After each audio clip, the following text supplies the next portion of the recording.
우리가 어딘가에 방문을 할 때는, 그리고 또 어떤 일을 하게 될 때는 목적과 이유가 굉장히 중요하죠.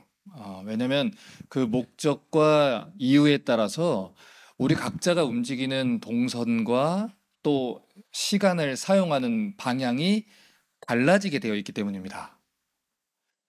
자, 그런데 우리가 성경을 읽을 때도요, 예수님이 이 땅에 오신 이유가 무엇인지, 예수님이 사도들을 세우신 이유가 무엇인지 그 목적과 이유를 분명하게 알 필요가 있습니다.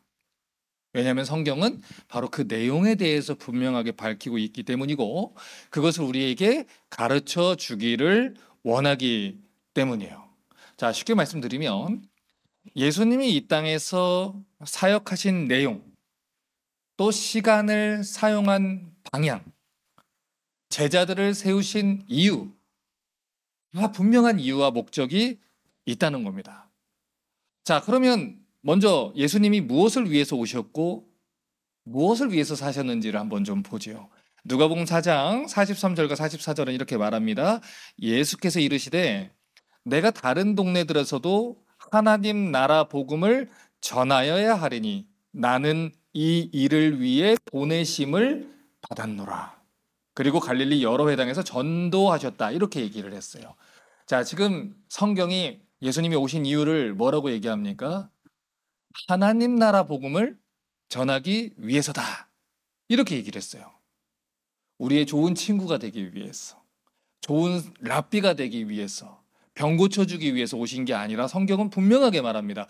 하나님 나라 복음을 전하기 위해서 오셨다.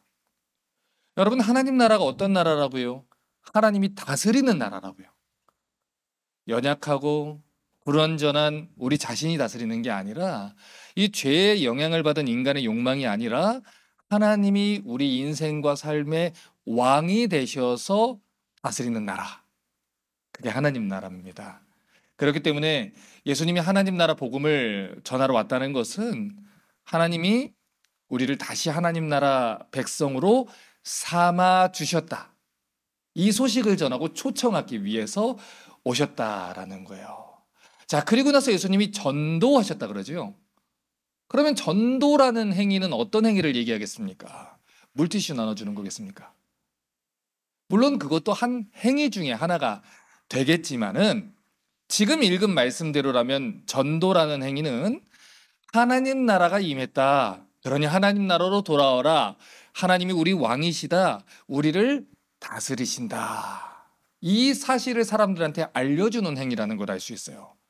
그래서 여러분, 전도라는 것은요, 하나님 나라가 확장되는 것을 말해요. 우리 각각의 성도들이 각자의 삶의 영역에서 하나님을 주인으로 인정하고 우리의 시간, 우리의 관계, 우리의 가치, 우리의 재물, 우리 삶의 모든 것이 하나님이라는 것을 인정하는 행위를 말합니다. 그런 모습을 볼 때 세상 사람들이 어떤 걸 알게 됩니까? 보이지는 않지만 하나님 나라가 실제하는구나. 이것을 알게 된다는 거예요. 제가 그래서 이제 복음을 전하다가, 이 관계를 맺고 복음을 전하다가 자주 사용하는 말 중에 제가 이런 말을 종종 합니다. 지금까지 봐온 결과 제가 미친 사람 같진 않지요. 제가 지금까지 봐온 결과 사기꾼 같진 않지요. 그런데 제가 왜 이렇게 살겠습니까? 라는 것이 그 사람과 우리 사이에 다리를 놓는다는 거예요. 저 사람들은 왜 저렇게 살까? 눈에 보이지 않는 하나님이라는 존재 때문에 왜 저렇게 살까? 혹시 정말 있는가? 왜 저 사람들은 예수라는 두 글자 아래서 순종하며 살까? 왜 저 사람들은 예수라는 그 말씀 아래 성경이 얘기했다고 하면 순종하며 살까? 그것을 통해서 하나님 나라가 있구나. 이것이 전파되는 행위를 전도, 이렇게 얘기를 한다는 것이죠. 자, 누가복음 5장 32절을 보면요, 예수님이 이 땅에 오신 또 한 가지 이유를 말합니다. 내가 의인을 부르러 온 것이 아니요 죄인을 불러 회개시키려고 왔노라. 여러분, 예수님은요, 죄인들을 부르시고 회개시키기 위해서 이 땅에 오셨다는 거예요. 그냥 너의 그 자체로도 괜찮다. 모든 사람은 결국 다 구원받을 것이다. 이런 게 아니라 죄인들을 부르시는데 회개시키려고 오셨다는 것이지요. 주인인 하나님을 배신하고 왕이신 하나님을 떠나서 스스로 자기의 주인이 되려고 했던 자들, 그래서 결국에는 영적으로 가난하게 된 자들을 회개시키려고, 그들의 삶의 방향을 바꿔주시려고 오셨다는 거예요. 너희들의 삶의 방향이 잘못됐다. 그러니 다시 하나님께로 뒤돌아서 돌아와라, 이 얘기예요. 그러니까 우리가 야곱을 예를 들면 베델로 돌아와라 라고 했으면 베델로 가야 되는데 세겜으로 가서 거기에서 정착하다가 난리가 나죠. 그래서 험악한 세월을 이 100살이 넘는 동안 살게 되지 않습니까? 그런 것처럼 하나님 계속 부르시는 거예요. 네가 있을 곳은 거기가 아니다. 내게로 돌아와라. 그렇게 회개하게 만들기 위해서 이 땅에 오셨다는 겁니다. 자, 그럼 여기까지 정리를 해볼게요. 예수님이 이 땅에 오신 이유가 뭡니까? 하나님 나라 복음을 전파해서 잃어버린 영혼들을 회개하게 만들기 위해서 오셨다는 것입니다. 그래서 오늘 우리가 읽은 이 본문에는 그 하나님 나라 복음을 전할 사람들, 사도, 제자들이라 그러지요. 그들을 부르시는 장면이 기록되어 있는 것이죠. 자, 마태복음 4장 18, 19절입니다. 갈릴리 해변에 다니다가 두 형제 베드로와 하는 시몬 그리고 형제 안드레가 바다에 금을 던지는 것을 보시니 그들은 어부라 말씀하시되 나를 따라오라 내가 너를 사람을 낚는 어부가 되게 하리라 하시니. 자, 예수님이 제자들을 불렀습니다. 이제는 하나님 나라 복음을 듣고 이 죄인을 불러 회개시키는 그 일에 쓰임받는 제자가 되어라, 이렇게 부르셨다는 거예요. 4장 21절 또 봅니다. 거기서 더 가시다가 다른 두 형제 야고보와 요한이 아버지 세베대와 함께 배에서 그물 깁는 걸 보고 부르셨다. 자, 이어서 야고보와 요한도 부르십니다. 무엇을 위해서요? 하나님 나라 복음, 천국 복음을 전하는 사역자로 불렀다라는 거예요. 자, 그런데요, 우리가 알아야 하는 중요한 사실이 있어요. 여러분, 지금 성경은요, 예수님을 만나기 전에 베드로의 직업이 무엇이었느냐, 이거를 가르쳐 주려고 어부라라고 기록을 해놓은 게 아닙니다. 여러분, 우리가 알아야 되는 중요한 사실이 하나 있는데요, 지금 예수님하고 제자들의 만남이 첫 번째 만남이 아니라는 거예요.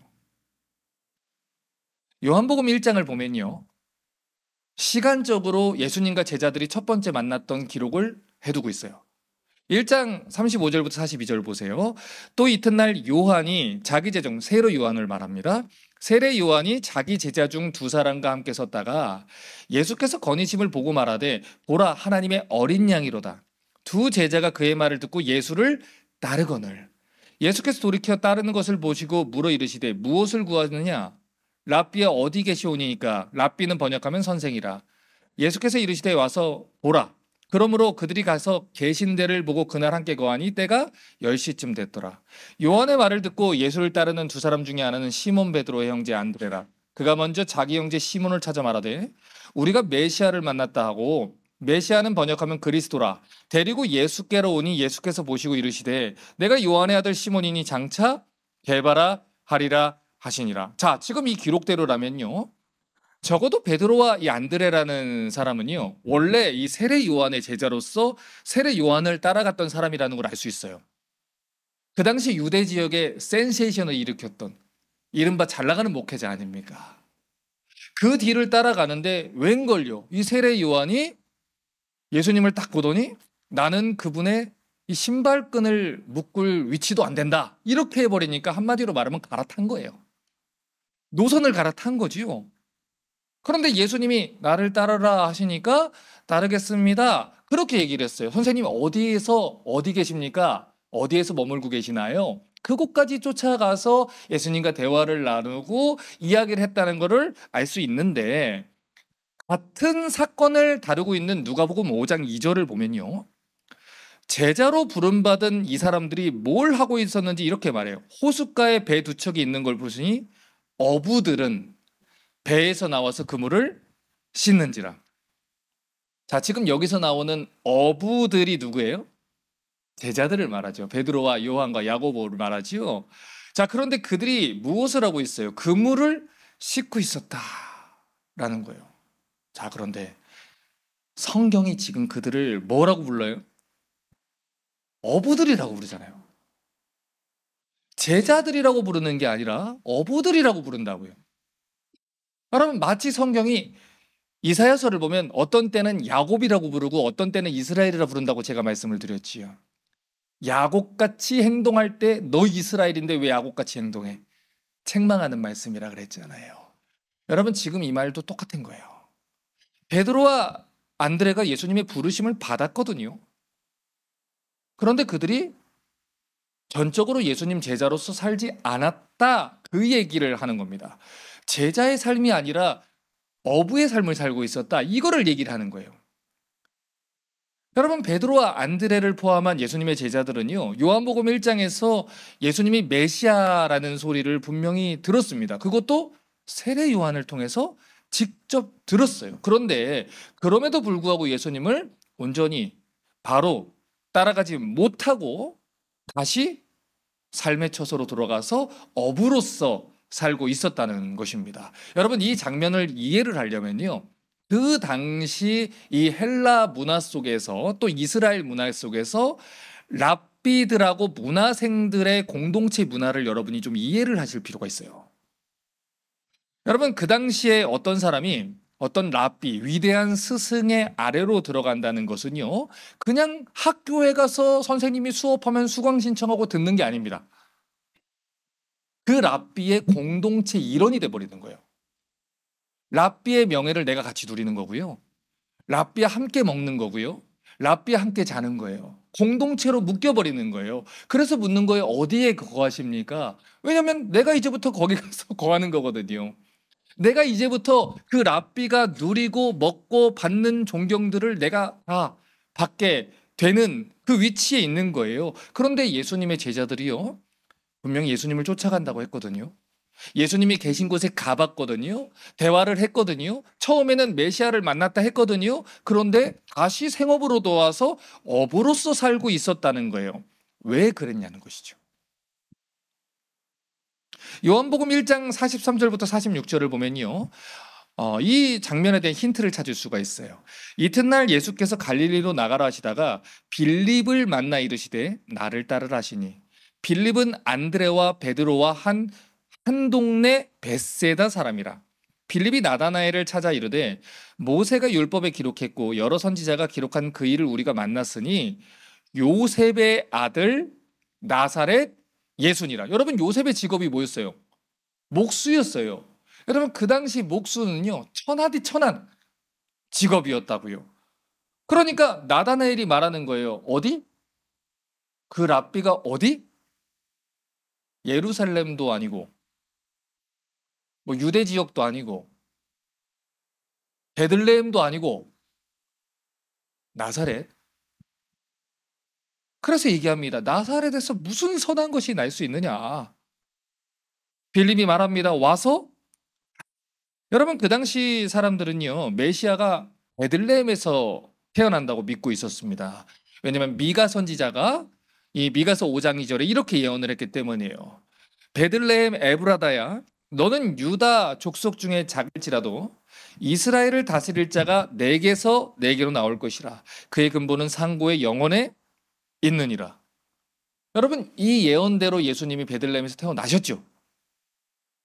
그런데 예수님이 태어나기는 베들레헴에서 태어났는데 갈릴리 나사렛 동네에 가서 자라셨다는 말이에요. 왜요? 갈릴리 나사렛에 대한 선지자들의 예언 또한 성취를 해야 했기 때문입니다. 마태복음 2장 23절에 나사렛이란 동네에 가서 하시니 이는 그 이유는 선지자로 하신 말씀에 나사렛 사람이라 칭하리라 하심을 이루려 하심이라.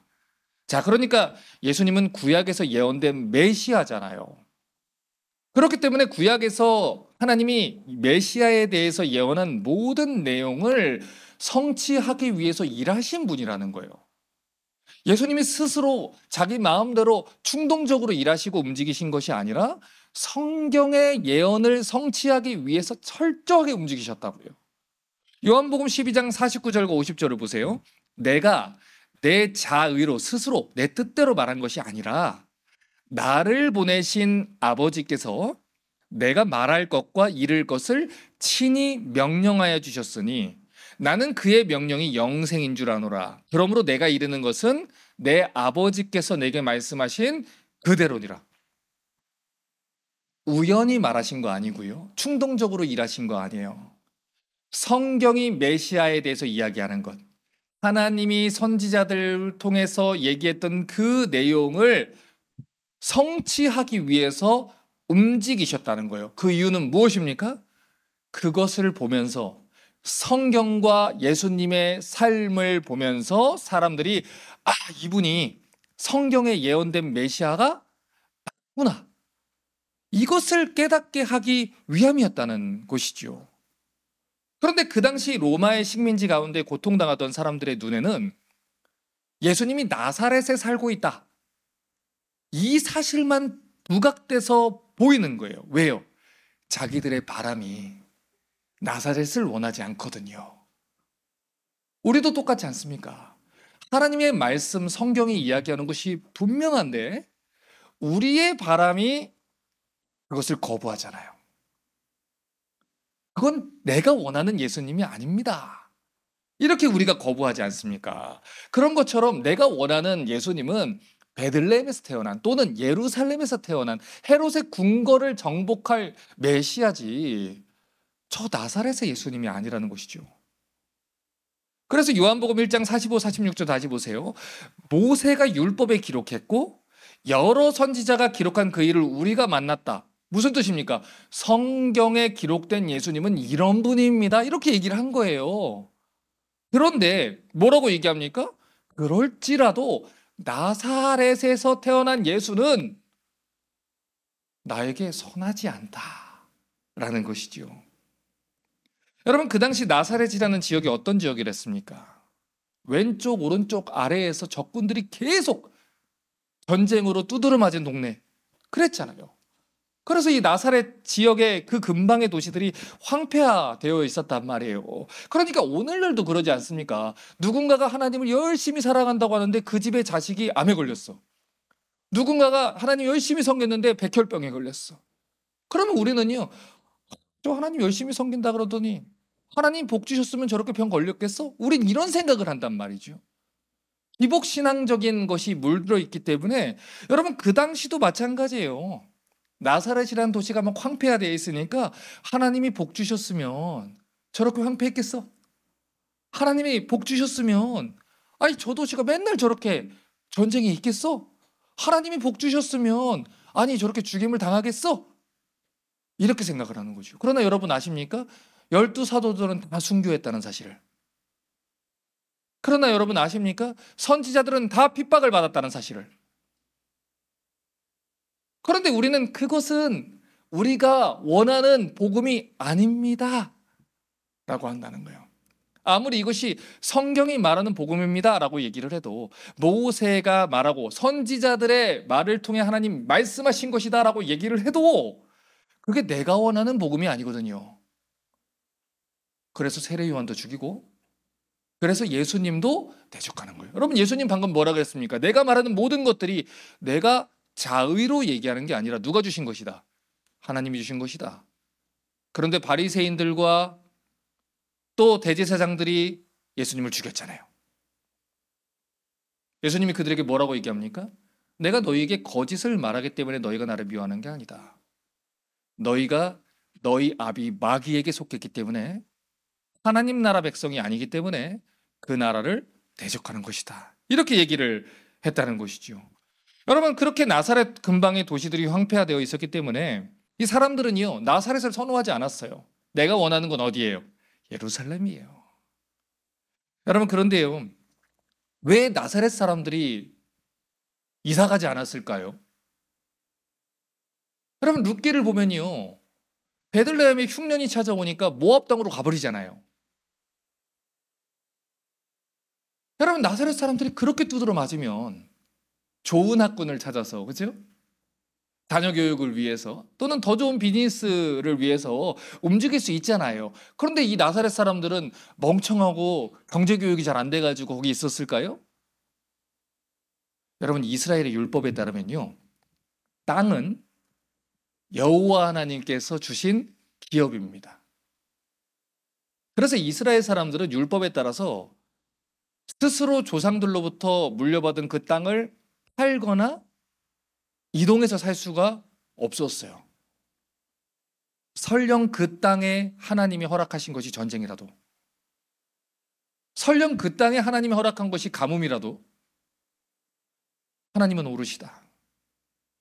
하나님을 신뢰하고 그 땅을 지키고 살았다는 것이지요.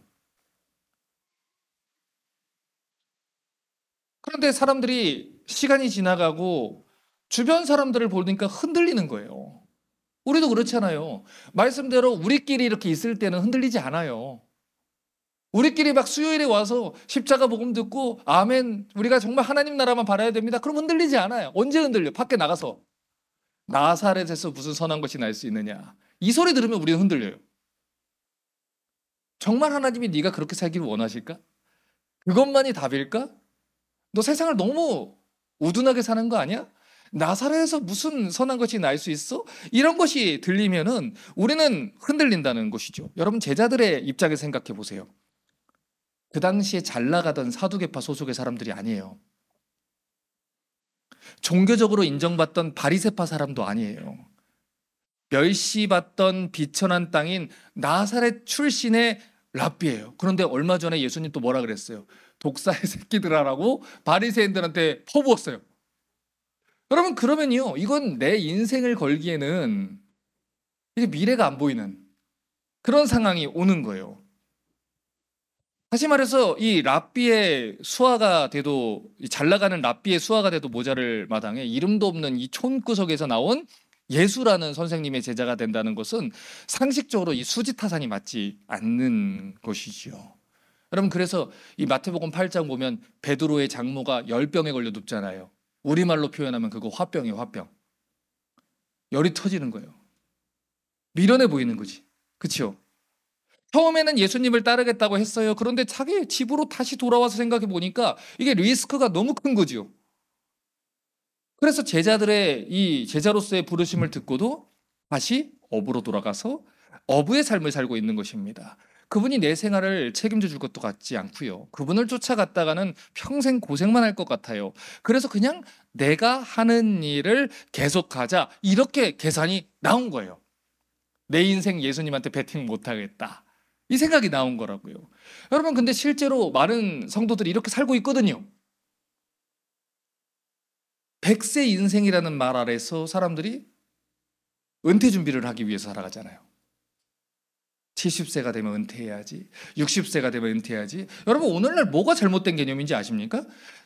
하루라도 빨리 은퇴한 사람이 성공한 인생이라는 것에 조명을 받는다는 게 잘못된 개념입니다, 여러분. 성경은 그렇게 얘기하지 않거든요. 성경은 뭐라고 얘기합니까? 네가 죽도록 충성하라. 내가 생명의 관을 내게 줄 것이다. 은퇴하면 내가 여기저기 세계 여행 다니면서 편하게 살아야지. 은퇴하면 돈이 많이 필요할 때니까 더 열심히 돈을 모아놔야지. 여러분, 그래서 업으로 사는 거예요. 예수님의 부르심을 저버리고 부르심을 받았음에도 불구하고 그물을 놓지 못하는 것이지요. 다시 그물을 내려서 돈 버는 일에만 집중하고 살아가는 것이죠. 여러분, 돈 버는 일이 나쁜 게 아닙니다. 당연히 돈 벌어야지요. 은퇴 준비가 불필요하다는 것도 아닙니다. 당연히 해야지요. 하지만 중요한 사실은 뭐냐면요, 우리 크리스천들이 어떤 존재냐라는 거예요. 그리스도를 따르는 존재들이잖아요. 크리스천들이 왜 사냐는 것이지요. 하나님 나라 복음을 전하기 위해서 산다는 거예요. 그렇기 때문에 우리 크리스천들은요, 돈을 버는 것도 일을 하는 것도 다 무엇을 위해서? 하나님 나라 복음을 전하기 위해서 해야 된다는 걸 절대 잊으면 안 된다는 거예요. 빌립보서 1장 20절과 21절을 보십시오. 나의 간절한 기대와 소망을 따라 아무 일에든지 부끄러워하지 아니하고 지금도 전과 같이 온전히 담대하여 살든지 죽든지 내 몸에서 그리스도가 존귀하게 되려 하려 하느니 이는 내가 사는 것이 그리스도니 죽는 것도 유익함이라. 여러분, 이 말씀을 준비하는데 어디에 눈이 갑니까? 이 말씀을 딱 보면 이렇게 얘기하는 거예요. 아무 일에든지 부끄러워하지 아니하고 지금도 전과 같이 온전히 담대한다. 여러분, 이게 얼마나 힘든 일입니까? 지금도 전과 같이? 나는 예수님이면 아무것도 부끄럽지 않아요. 내가 뭘 입고 있든, 내가 뭘 먹고 있든, 무엇을 타고 있든, 어디서 살고 있든 나는 한 번도 부끄러워한 적이 없어요. 왜냐면 내가 사는 목적이 거기 있지 않거든요. 내가 사는 목적은 세상 사람들이 보는 거기에 있지 않거든요. 여러분, 오늘 아침에 포러시오 목사님의 설교를 듣는데요, 목사님 그런 얘기 하시는 거예요. 어떤 사람이, 학생이 질문을 했대요. 목사님, 2000년 전에 한 사람이 십자가에서 몇 시간 고통당하는 그 사건이 어떻게 모든 인류의 생명을 대신할 수 있습니까? 그랬더니 목사님이 이런 얘기를 하는 거예요. 그 이유는 이 모든 인류의 생명을 합쳐도 그 가치가 예수 그리스도의 가치만 하지 못하기 때문에, 이 세상에 있는 모든 생명을 저울에 올려놔도 그 좌편에 계신 예수 그리스도의 영광이 그 무게를 감당할 수 없을 정도로 귀한 분이 계시기 때문에, 여러분, 우리가 섬기는 분은 그런 분이거든요. 우리가 섬기는 예수님은 온 세상의 모든 영광을 다 갖다 부어놔도 비교할 수 없는 왕이시거든요. 온 세상에 있는 모든 즐거움과 모든 기쁨을 다 부어도 그분을 섬길 수 있다는 영광을 비교할 수 없는 주님이라는 것이죠. 전과 같이 그렇게 생각하십니까? 여전히 그리스도는 여러분께 아름다우신가요? 예전에 지킬 것이 없을 때는 이 말씀에 아멘을 외쳤거든요. 예전에 누리는 것이 별로 없을 때는요, 주저없이 이 말씀에 아멘을 외쳤거든요. 그런데 누리는 것이 많아지고, 누리고 싶은 것들이 많아지고, 갖고 싶은 것들이 많아지기 시작하면서 이 말씀을 외면하기 시작하는 것이지요. 이전에 세상을 잘 모를 때는 이 말씀에 외면을 외쳤어요. 그런데 언제부턴가 하나님이 아닌 세상을 더 많이 알게 된 것이지요. 그래서 나의 삶 속에는 하나님 나라 복음을 외치는 일이 줄어들기 시작했고요, 나사렛 예수는 원하지 않게 되기 시작한 거예요. 초라하고 비참하고 가난하고 힘든, 내 것을 내어 놓아야 하는 상태에 처하는 그 비참한 나사렛 예수의 복음은 따르지 않고 싶어하게 됐다는 것입니다. 그래서 그때부터는 이 말씀을 그냥 내려놓고 뭐라고 합니까? 에이, 저 사람은 사도니까, 저 사람은 목회자니까, 그렇게 밀어놓게 됐다는 거예요. 분명히 나를 부르신 부르심이거든요. 세례 요한을 부르신 게 아니라 나를 부르신 부르심이거든요. 나를 따라오라라. 내가 너를, 사람을 낚는 어부가 되게 하리라. 내 귀로 그 부르심을 들었거든요. 내가 주님을 만났거든요. 그런데 그 부르심은 내 것이 아닌 것 마냥 다시 집으로 돌아가서 내가 하고 싶은 일을 하고 내가 누리고 싶은 것들을 누리기 위해서 시간을 쓰는 것입니다. 그래서 누군가가요, 열심히 하나님을 섬기고 있는 것을 보면요, 우리는 그것이 성경에 기록되어 있는 것이라고 해도 나사렛이라고 몰아버려요. 마치 그 사람이 세상을 살아가는 지혜가 없는 것처럼 충고를 해요. 하나님 말씀에 순종해서 나사렛에 살고 있는 거거든요. 그런데 세상을 생각하지 않고 자녀들을 생각하지 않고 지혜가 없어서 네가 거기 있는 것처럼 생각하는 것이지요. 하나님 섬기는 거 좋아. 근데 너무 빠지지는 마라. 네가 목사도 아니고 그렇게 빠져서 살면 인생 살기 힘들어. 그렇게 계속 살면 너는 계속 나사렛 상태가 되는 거야. 여러분, 어린 시절에 친구들이 새 신발을 신고 오면은 우리가 진짜 그 새 신발에 정말 이제 이른바 그 재수 없는 일 붙지 말라고 그랬죠, 옛날에. 그래서 밟아줍니까? 내 신발은 더러운데 새 신발을 신어? 이거 재수 없네. 그래서 하는 거잖아요. 그래서 밟아주는 거예요. 그런 것처럼 누군가가 나의 내 앞에서 하나님에 대한 열심을 품고 예수님에 대한 열심을 품고 혹시라도 그 열심 때문에 내가 초라해질까 봐. 그 열심이 나에게 묻기로도 할까 봐. 부지런히 그 사람의 헌신을 밟고 짓이기고 때가 타게 만들고 미련한 것으로 만들려는 교인들이 있다는 것이죠. 하지만 고린도전서 10장 31절은요 분명하게 우리 크리스천들이 삶의 목표와 비전이 뭔지 이렇게 얘기했습니다. 그런즉 너희가 먹든지 마시든지 뭘 하든지 상관없습니다. 무슨 직업을 갖든지 상관없습니다. 다 뭘 위해서 해라? 하나님의 영광을 위해서 해라. 여러분 지금 이 말씀이 사도들한테만 한 말씀입니까? 이거 목회 서신인가요? 아니잖아요. 고린도전서 1장 2절을 보면요. 이 말씀을 듣는 청중이 누군지 이렇게 분명하게 밝혀놨어요. 고린도에 있는 하나님의 교회, 곧 그리스도 예수 안에서 거룩해지고 성도라 부름받은 자들과 또 각처에서 우리 주, 곧 그들과 우리 주 대신 예수 그리스도의 이름을 부르는 모든 자들에게, 모든 성도들에게 주신 말씀이에요. 우리 인생의 모든 순간들, 모든 선택들, 우리가 하는 모든 삶의 부분들을 다 무엇을 위해서 해라? 하나님의 영광을 위해서 해라, 이것입니다. 이 말씀이 성도로 부르심을 받은 모든 자들과 예수 그리스도를 주로 고백하는 모든 크리스천들에게 주는 말씀이라는 거예요. 그런데 오늘날 많은 사람들이 이것이 분명히 하나님 주신 말씀이라는 걸 알면서도 여전히 업으로 살아갑니다. 말로는 주님을 쫓는다고 얘기하면서도 여전히 자기가 주인 되는 삶을 살아갑니다. 왜요? 난 나사렛 예수는 싫으니까. 난 예루살렘의 예수가 좋으니까. 내가 섬기고 싶은 왕은 그런 예수님이 아니니까. 목사님 좋은데요. 그건 내가 원하는 복음이 아닙니다. 목사님이 섬기는 하나님이 있고 내가 섬기는 하나님이 다른가 봅니다. 여러분 우리는 하나님이 말씀하신 성경에 계시던 예수님을 섬겨야 되는 사람들 아니겠습니까? 빌립보서 1장 29절은요. 부르심을 받은 크리스천들한테 말합니다. 그리스도를 위하여 너희에게 은혜를 주신 것은 다만 그를 믿을 뿐 아니라 또한 그를 위하여 무엇도 받게 하려 하심이라. 고난도 받게 하려 하심이라. 여러분 이건 왜 말씀 카드에 없습니까? 연말에 왜 말씀 카드 없어 이거? 이거 넣어놓으면 누가 어떤 부목사가 이걸 갖다 집어넣었어. 이것도 항의가 들어오니까 안 넣는 거예요. 내가 원하는 건 나사렛 예수가 아니란 말이에요. 내가 원하는 건 고난도 받게 하려 하심이라 아니거든요. 온몸으로 거부하는 거예요. 나사렛 예수는 싫다는 거예요.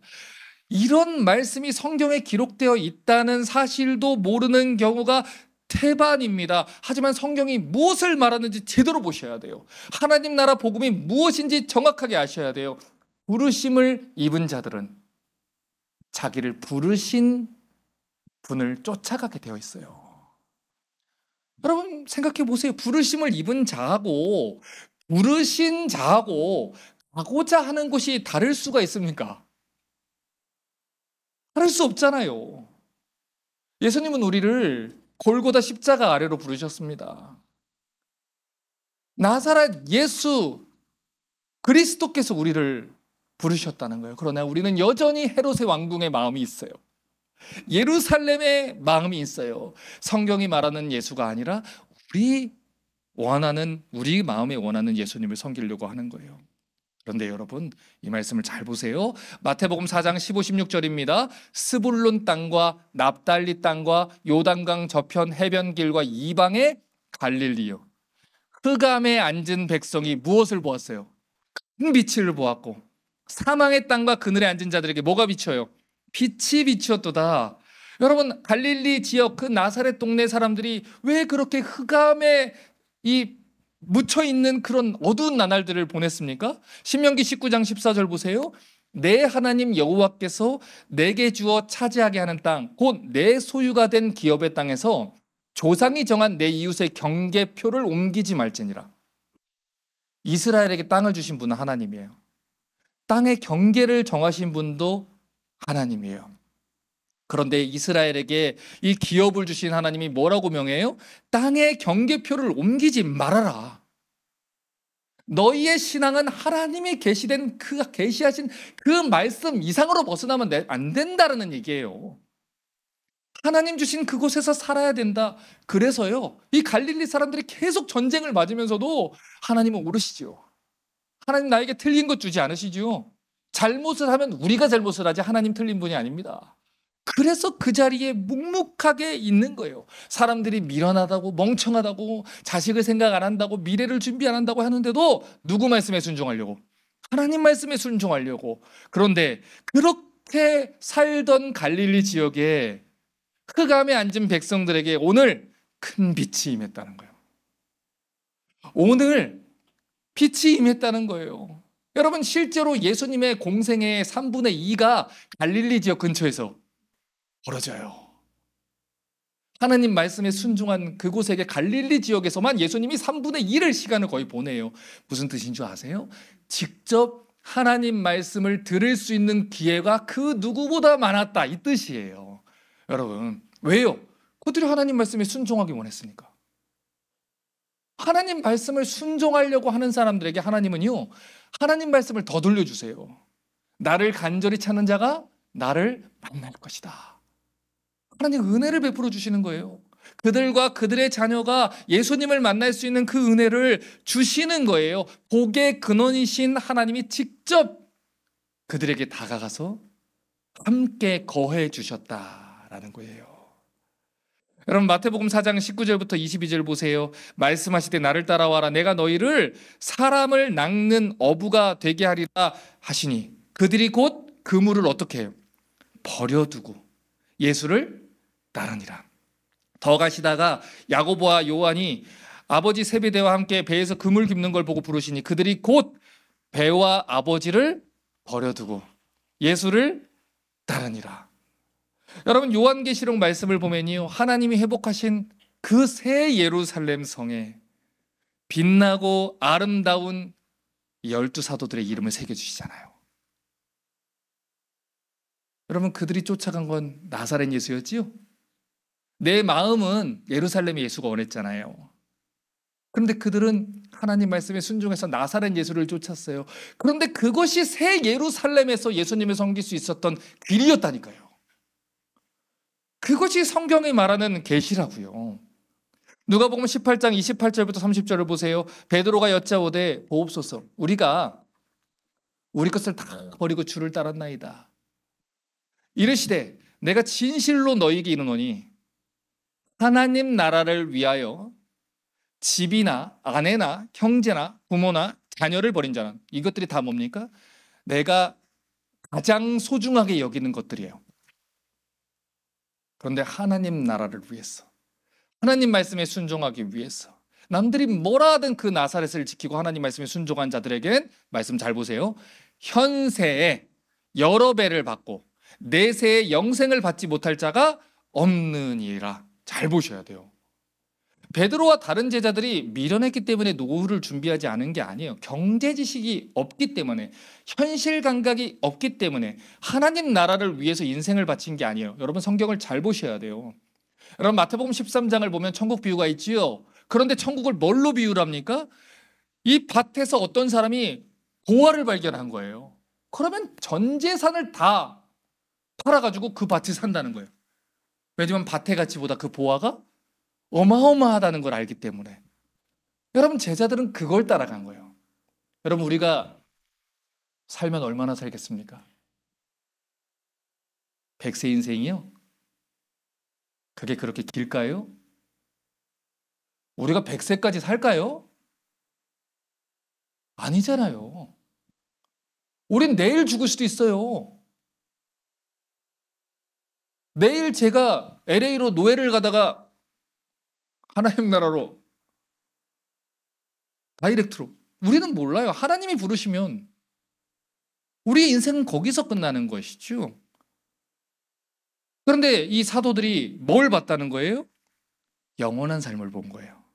여러분, 그러면 묻겠습니다. 여러분, 노후 준비 잘 되셨습니까? 그러면 영원한 삶에 대한 준비는 되셨습니까? 누가복음 18장 30절에 이렇게 말합니다. 현세의 여러 배를 받고 내세의 영생을 받지 못할 자가 없느니라. 여러분, 많은 사람들이 오해하는 부분이 이 부분이에요. 여러분, 예수님이요, 하나님 나라 복음을 위해서 평생을 헌신한 사람들이 이 땅에서는 그냥 불행하게 살다가 죽은 뒤에야 복을 받는다라고 얘기하지 않았어요. 이거 오해하지 마세요. 현세에 여러 배를 받고 말씀하셨지요. 이 땅에서 사는 동안 여러 배를 갚아주신다라고 예수님 분명하게 얘기했어요. 여러분, 세상에는요, 보이는 자산이라는 게 있고 보이지 않는 자산이라는 게 있어요. 보이는 자산이라는 거는 말 그대로 부귀영화를 말하죠. 그 사람이 어느 집에서 사느냐, 어떤 차를 타느냐, 어떤 직장에서 다니느냐, 자녀가 어느 대학에 갔느냐, 이런 게 보이는 자산입니다. 그런데 보이지 않는 자산이 있어요. 아무것도 없는 것 같거든요. 그런데 가정이 화목한 거예요. 자녀들이 부모를 존경해요. 몸과 마음이 건강해. 늘 기쁨과 평강이 가득한 사람들이 있어요, 여러분. 여러분, 사역을 하다 보면 이런 경우를 많이 경험해요. 저보다 돈도 많고 부족한 것 없이 사는 사람들이요, 저를 찾아와가지고 어려움을 표현하는 거예요. 마음이 늘 불안해. 집안에는 늘 갈등이 있어요. 자녀들은 부모를 존경하지 않고요, 부부끼리도 화목하지 않아요. 그들 가운데는 욕심이 가득하고요, 만족이 없어요. 좋은 것을 먹어도 기쁘지 않고요, 좋은 것에 놀러가도 만족이 없어요. 그저 그냥 무엇인가를 하고 있다는 행위에서 만족을 찾으려고 하는데 마음이 하나님으로 채워져 있지 않으니까 늘 공허하고 만족이 되지 않는 것이지요.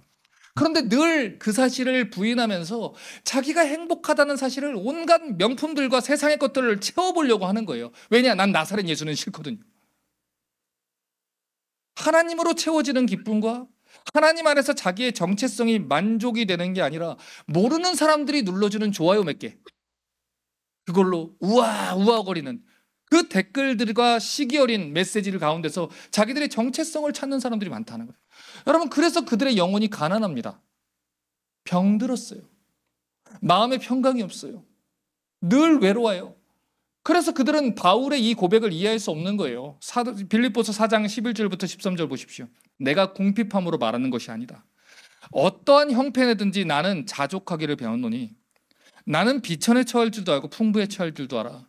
모든 일 곧 배부름과 배고픔과 풍부와 궁핍에도 처할 줄 아는 일체의 비결을 배웠노라. 내게 능력 주시는 자 안에서 내가 모든 것을 할 수 있느니라. 여러분, 이 말씀이 I can do it 이런 말씀입니까? 아니라 그랬잖아요. 감옥에 갇힌 바울의 고백이 뭡니까?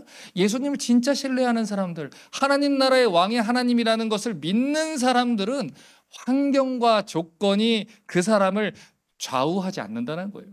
여러분, 크리스천들은요, 가난해도 기뻐할 수 있어요. 병들어도 행복할 수 있어요. 사업이 망한다고 해도 흔들리지 않을 수 있다는 거예요. 통장 잔고가 부족해도 잠이 들 수 있다는 거예요. 그 이유가 뭡니까? 크리스천들이 하나님 나라 복음을 믿는 사람들이니까. 나와 내 가정을 누가 다스리신다? 하나님이 다스리신다. 그걸 믿는 사람들이니까. 이 사실을 믿기 때문에 크리스천들의 삶은 심플한 거예요. 내 하나님이 날 다스리신다. 내 하나님이 날 돌보신다. 나는 하나님 나라를 위해서 살고 하나님은 나를 책임져 주신다. 이 사실을 믿기 때문에 크리스천들의 삶은 심플한 겁니다. 여러분, 그리스도 예수 안에 있는 기쁨과 평강은요, 100만 달러를 준다고 해서 살 수 없어요. 경건한 자녀들의 신앙은요, 빌리언 달러를 준다고 해서 살 수 있는 게 아니에요. 보이지 않는 자산을 가볍게 여기지 마십시오. 예수님 분명히 약속하셨어요. 현세에서도 몇 배로 갚아주시겠다. 이제 설교를 정리하겠습니다. 크리스천들은 부르심을 입은 자들입니다. 죄와 사망의 세력으로부터, 썩어질 세상 가치로부터 부르심을 입은 자들이에요. 그렇기 때문에 나사렛이라는 주변의 환경이 우리에게 영향을 끼치지 못합니다. 조건이 우리를 흔들 수 없어요. 이 사실을 깨달은 사람들은요, 기꺼이 배와 그물을 버리고 예수님을 따라갈 수 있는 거예요. 여러분, 그러니 세상 사람들이 무엇이라 말하든 흔들리지 마십시오. 왕의 이 복음을 믿고 사는 사람들은요, 사람들의 빈정거림에 흔들릴 필요가 없어요. 또한 양의 모습을 하고 있는 이 염소들의 빈정거림에도 여러분 흔들릴 필요가 없어요.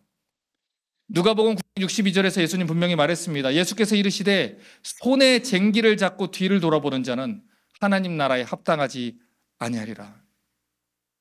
여러분 생각해 보세요. 밭을 갈고 있는데 자꾸 뒤돌아보면 이게 어떻게 앞으로 가요?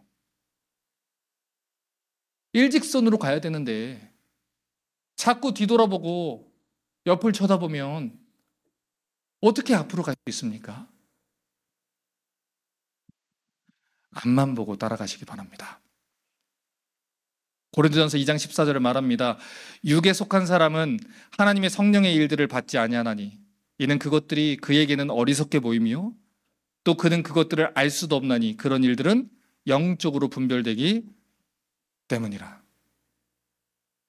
그 당시 고린도 교회에도 스스로를 크리스천이라 부르는 사람들이 많이 있었어요. 하지만 그들의 말과 행동들과 가치는 여전히 육에 속한 사람들이었기 때문에 하나님 나라에 속한 백성들과 대화가 되지 않았다는 거예요. 그래서 그들은 하나님을 따라가는 예수님의 제자들을 미련하게 꾸짖었어요. 생각 없고 대책 없는 자들로 몰아갔어요. 그런데 성경이 분명하게 얘기합니다. 마지막으로 고린도후서 6장 9절과 10절 봅니다. 무명한 자 같으나 유명한 자요, 죽은 자 같으나 보라 우리가 살아있고, 징계를 받는 자 같으나 죽임을 당하지 아니하고, 근심하는 자 같으나 항상 기뻐하고, 가난한 자 같으나 많은 사람을 부유하게 하고, 아무것도 없는 자 같으나 모든 것을 가진 자로다. 아멘입니다. 이제 우리